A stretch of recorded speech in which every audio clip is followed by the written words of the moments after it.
April 11, 1941. Tobruk, Libya, 5:20 p.m. Erwin Rommel had told Berlin this would take a matter of days. His panzers had just driven the British and Commonwealth forces backward across 500 kilometers of Libyan desert in barely 3 weeks, a retreat so fast the British themselves nicknamed it the Benghazi Handicap. Only one fortified port remained in Allied hands, Tobruk. Rommel expected it to fall the way everything else had fallen. He had no real reason yet to think otherwise. What he was about to run into was a garrison of roughly 14 frozen Australian troops, mostly the untested 9th Division, dug into a 50-kilometer perimeter of old Italian trenches, commanded by a schoolteacher-turned-general named Leslie Morshead, who had arrived weeks earlier, and told his staff officers something short and absolute: "There will be no Dunkirk here." At 8:30 that evening, infantry and tanks broke through the perimeter's southeastern corner in what would become known as the Easter Battle. And for the first time since the war in North Africa began, a German assault stalled, then broke apart, then was thrown back inside 48 hours. It cost Rommel roughly 17 tanks and hundreds of men to gain almost nothing. The chunk of ground the Germans did manage to hold, a bulge in the line the Australians simply called the salient, turned into something neither side had planned for: a permanent, close-range killing ground, where opposing forward posts sometimes sat less than 200 meters apart, and where German marksmen, dug into camouflaged positions with clear fields of fire across open desert, became a daily threat, deliberate threat to anyone who showed themselves in daylight. Before I get into what happened out there in the salient, because it's a part of the siege most documentaries skip past entirely, I want to say something. This channel only works because of people like you who actually care whether the history is right, not just dramatic. Drop a comment and tell us where you're watching from, and whether anyone in your family served in it. I genuinely read all of them, and more than a few past scripts on this channel started as a suggestion in the comments. Now, back to the desert. What made the German sniper threat at Tobruk different from a lot of other World War II sniping duels was the terrain itself. There was no forest, no rubble, no city block to hide behind. Just flat, hard-baked desert, scrub grass, and stone sangars, waist-high defensive walls built from loose rock because the ground was often too hard to dig a proper trench. In that kind of open country, a well-placed rifleman, with patience and a scope, could own hundreds of meters of ground without ever needing to fire more than a handful of aimed shots a day. Australian war diaries and the Australian War Memorial's own records from this period describe exactly that. Men killed or wounded by single, deliberate shots while moving between posts, filling water cans, or simply raising their heads a few centimeters too long during daylight hours. Morshead's response to this, and to the broader problem of a static siege line where the enemy could dig in, observe, and pick off his men at will, became one of the defining decisions of the entire siege. He refused to let Tobruk become a passive defense. His now famous order to his brigade commanders was blunt: "I determined we should make no man's land our land." In practice, that meant nightly fighting patrols, small groups of Australians crawling out past their own wire in complete darkness, sometimes for hours, to locate, harass, file, and where possible eliminate exactly the kind of forward observation and sniper positions that were bleeding his garrison during the day. It worked, and it worked specifically because of who was doing the crawling. A large number of the men in the 9th Division came from rural Australia, from sheep and cattle stations, from bushland, from a working life that had already trained them, long before the army did, in how to move without being seen and how to read ground at night. German assessments of Tobruk written during and after the siege consistently single out this aggressive Australian patrolling as something they hadn't fully planned for, from the same instinct that led Rommel himself writing home to his wife Lucia on April 25, 1941, just 2 weeks into the siege, to admit something rare for him in a private letter: that the Australian troops were fighting, in his own words, magnificently, and that their training was, in his assessment, superior to his own men's. That's not a line from a screenplay. That's a line from Rommel's actual wartime correspondence, later published in the Rommel papers. And it's only the beginning of what the German side would go on to say and do. after they discovered exactly who was crawling toward their sniper posts in the dark night of April 13-14, 1941. The southeastern perimeter, Tobruk. 2 days after the Easter battle, German infantry pushed a fresh breach through the wire near post R33, bringing at least 6 machine guns, mortars, and 2 small field pieces forward to hold the gap open for a follow-up armored push at dawn.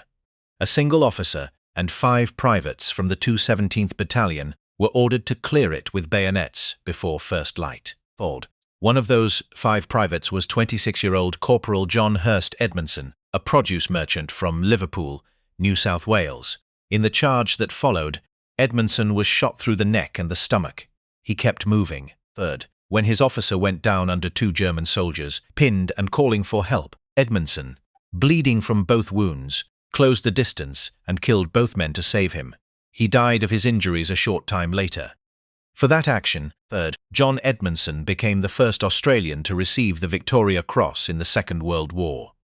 His citation is a matter of official military record, not embellishment.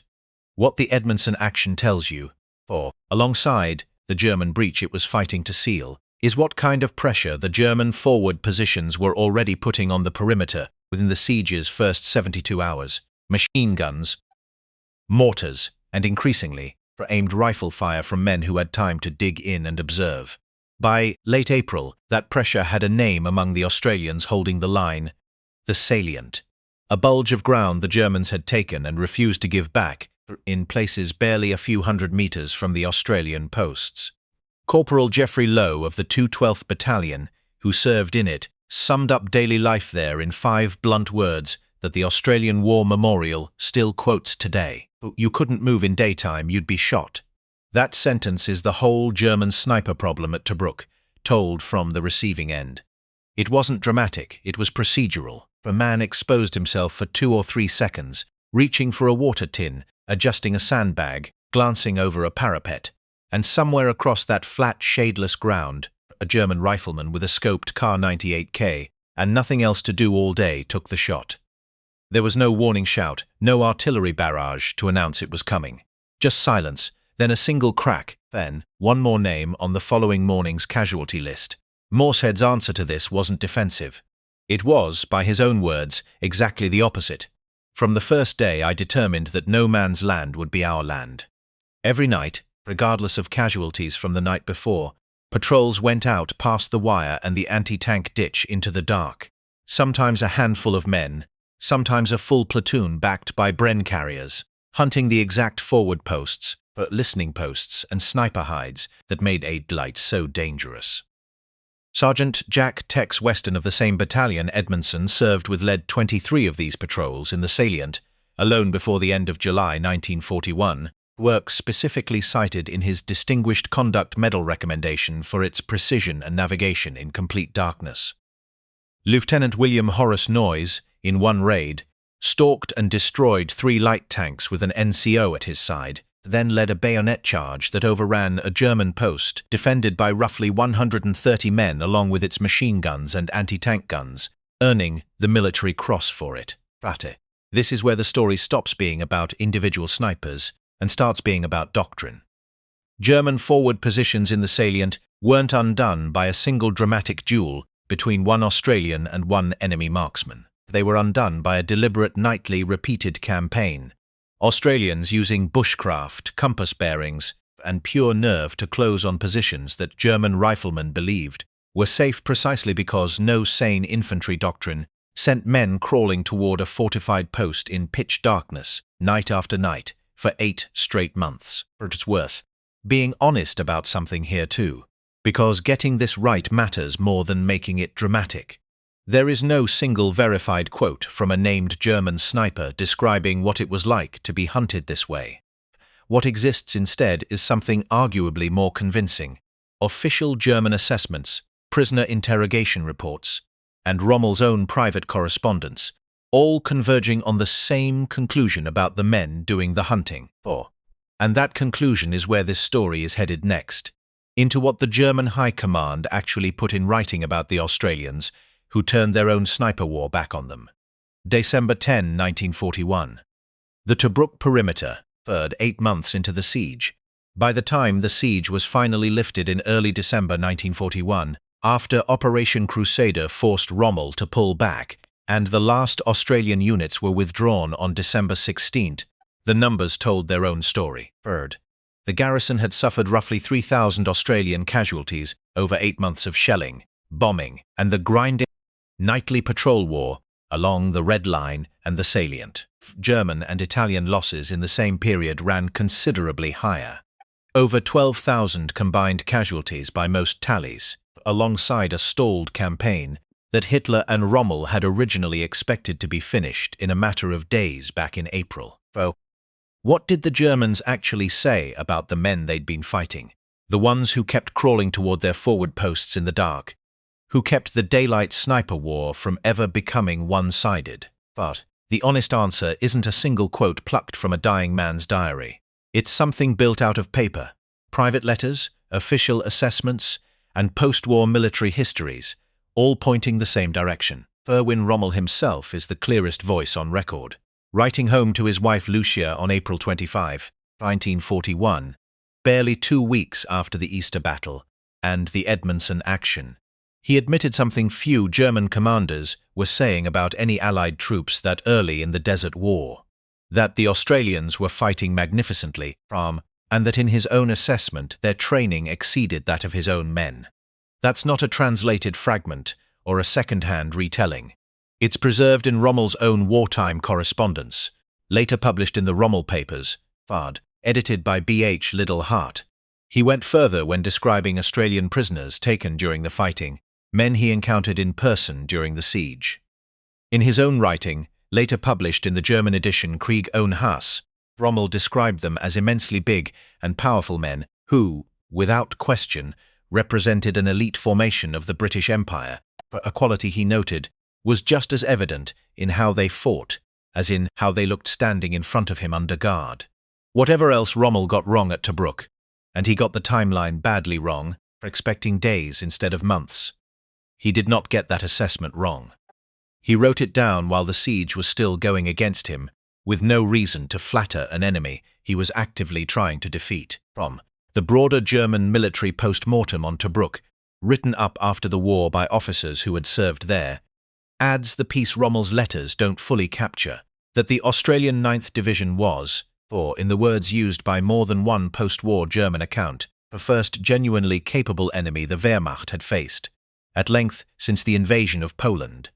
An opponent whose aggressive patrolling and willingness to fight at close range in the dark forced German units in the salient to permanently reassess how they defended forward positions, no matter how well dug in or well concealed those positions were.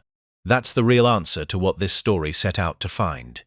Not a single sniper's last words, not a diary entry written for dramatic effect, but a documented, repeated pattern. German positions built to dominate open ground during daylight, and Australian infantry who decided, deliberately and nightly, that no man's land would belong to them instead. Corporal John Edmondson didn't live to see the siege end.